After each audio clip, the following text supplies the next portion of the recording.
क्या वजह है, टायर क्यों ख़राब हो जाते हैं, उनका लाइफ टाइम इतना शॉर्ट क्यों होता है, इस सब चीज़ों का हल निकाला है जावेद इकबाल साहब ने। बहुत सारे लोग नहीं जानते होंगे नाइट्रोजन जो है ये बहुत पुरानी इस्तेमाल होती है टायरों में, क्योंकि ये सेफेस्ट एक किस्म की एयर है। जहाज़ों में हम हमेशा से यही भरी जाती है, क्योंकि अगर खुदा ना करे बस्ट हो जाए तो ये आग लगने में कोई मदद नहीं करती बल्कि उसको बुझाती है। जो ट्रैवलिंग मुसलसल करते हैं उससे टायर उस तरह से गर्म नहीं होगा, तो टेक्निकली उसमें डिटीरियोरेशन उतनी हाई नहीं होगी। अस्सलाम वालेकुम जी, न्यू डिजिटल के साथ मैं हूँ रूबा अरूज और आज की वीडियो में आपको बताएंगे कि नई गाड़ियाँ ख़रीदते हैं उनके टायर जल्दी ख़राब हो जाते हैं, तो आज की वीडियो आपके लिए उनका सलूशन क्या है ये जानने की कोशिश करेंगे। और ख़ुसूसी तौर पर नाइट्रोजन गैस का जो टायर में फिल कराने का ट्रेंड बन रहा है, इसके फ़ायदे क्या हैं, क्या वाकई टायर का जो लाइफ स्पैन है वो इंक्रीज़ हो जाता है नाइट्रोजन गैस फिल कराने की वजह से, या फिर सिर्फ हवाई बातें हैं। आइए जानते हैं क्या वजह है, टायर क्यों ख़राब हो जाते हैं, उनका लाइफ टाइम इतना शॉर्ट क्यों होता है, इस सब चीज़ों का हल निकाला है जावेद इकबाल साहब ने, जो कि नाइट्रोजन गैस का इस्तेमाल करके टायर फिल करके देते हैं और बेहतरीन जो है वो टायर का लाइफ स्पैन बन जाता है। इन्हीं से बात करते हैं और जानते हैं कि नाइट्रोजन गैस का इस्तेमाल किस हद तक मुफीद साबित होता है, स्पेशली नई गाड़ियों के लिए। जी अस्सलाम वालेकुम, मैं द टायर क्लब से बोल रहा हूँ।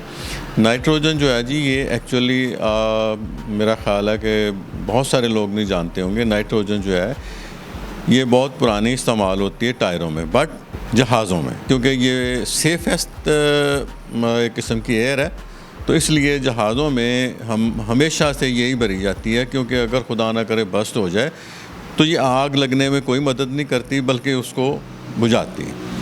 और एट एक्सट्रीम हाइट ये अपना जो टेम्परेचर है उसको रिटेन करती है। हाई ना होने की वजह से ये टायर के फटने के अमकानात बहुत कम होते हैं।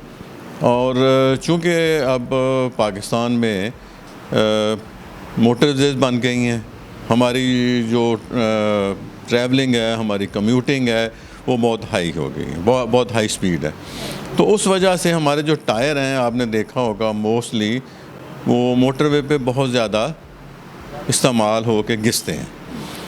तो अगर कंपैरेटिवली अगर हम नाइट्रोजन उसमें इस्तेमाल करेंगे तो एक तो यह है कि टायर जो है विद द हीट, जो रोड गर्म होता है हमारे गर्मियों में, और दूसरा जो ट्रैवलिंग मुसलसल करते हैं उससे टायर उस तरह से गर्म नहीं होगा। और अगर उस तरह से गर्म नहीं होगा तो टेक्निकली उसमें डिटीरियोरेशन उतनी हाई नहीं होगी।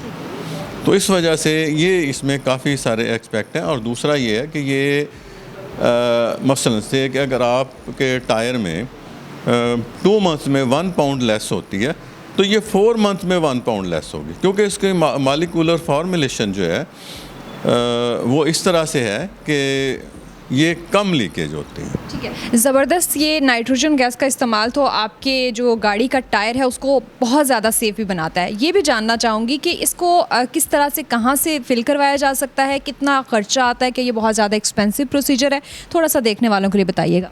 देखिए, इसमें बहुत ज़्यादा को महंगा नहीं है, लेकिन ये आपको मैं समझता हूँ कि अगर आप 800 या 1000, ये जो बड़ी गाड़ियाँ हैं SUV, फॉर्चूनर या TZ वगैरह, तो इनमें हम 1000 से 1500 मैक्सिमम लेते हैं।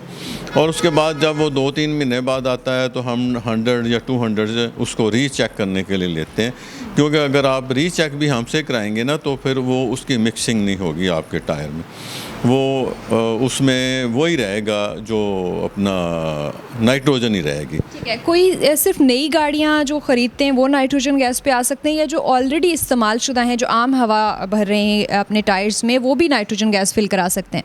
नहीं, इट इज़ फॉर ऑल।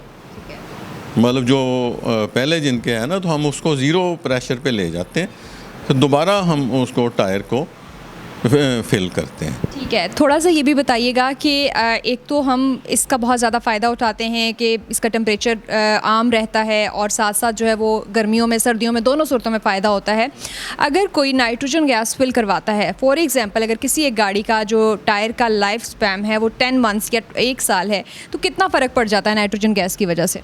तो इसमें मेरे ख़्याल में कम अज़ कम 25% जो है ना आप उसको एक्सटेंशन दे सकते हैं। और उसमें ये है कि ज़्यादा गर्म नहीं होगा, तो इसलिए वो टायर हार्ड भी नहीं होगा जल्दी, क्योंकि जितनी जल्दी वो ज़्यादा गर्म होकर ठंडा होगा, तो फिर वो चीज़ें आपने भी देखा होगा प्रैक्टिकल लाइफ में कि अगर चीज़ ठंडी हो, गर्म हो, तो वो चीज़ हार्ड हो जाती। तो चूँकि ये ज़्यादा हार्ड गर्म नहीं होगा तो और ज़्यादा ठंडा भी नहीं होगा, तो इसलिए उसका टेम्परेचर रिटेन करने में की वजह से उसमें जो डिटीरियोरेशन है, यानी उसमें जो ख़राबी का आंसर है, वो कम रह जाएगा। और तो उसका लाइफ स्पैन ज़्यादा हो जाएगा। ठीक है, लाइफ स्पैन ज़्यादा हो जाएगा। कितने टाइम के बाद दोबारा से रिफ़िल कराने की ज़रूरत पड़ जाती है? कितना टाइम निकाल जाती है नाइट्रोजन गैस एक मरतबा फिल हुई? देखिए, इसमें एक्चुअली तो ये है कि जो गाड़ी बेशक ड्राइवर है या हम खुद चला रहे हैं, तो हमें कम से कम इतना कॉमन सेंस होना चाहिए कि अगर टायर आपको ज़रा कुछ नीचे जा रहा है, नज़र आता है, तो फिर आप हमारे पास आ जाएं।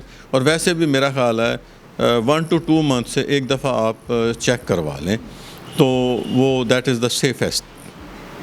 Thank you so much Javed Iqbal साहब। होपफुली जो नाइट्रोजन गैस का इस्तेमाल करके जो टायर को सेफ़ बनाने का टायर क्लब ने जो एक बीड़ा उठाया है, इससे बहुत से लोगों को फ़ायदा भी होगा। और स्पेशली वो लोग जो कि बहुत महंगी गाड़ियाँ रखने के शौकीन होते हैं, अगर वो अपने टायर को लॉन्ग स्पैन देना चाहते हैं, उसका लाइफ स्पैन बढ़ाना चाहते हैं, तो नाइट्रोजन गैस का इस्तेमाल करें। Thank you so much.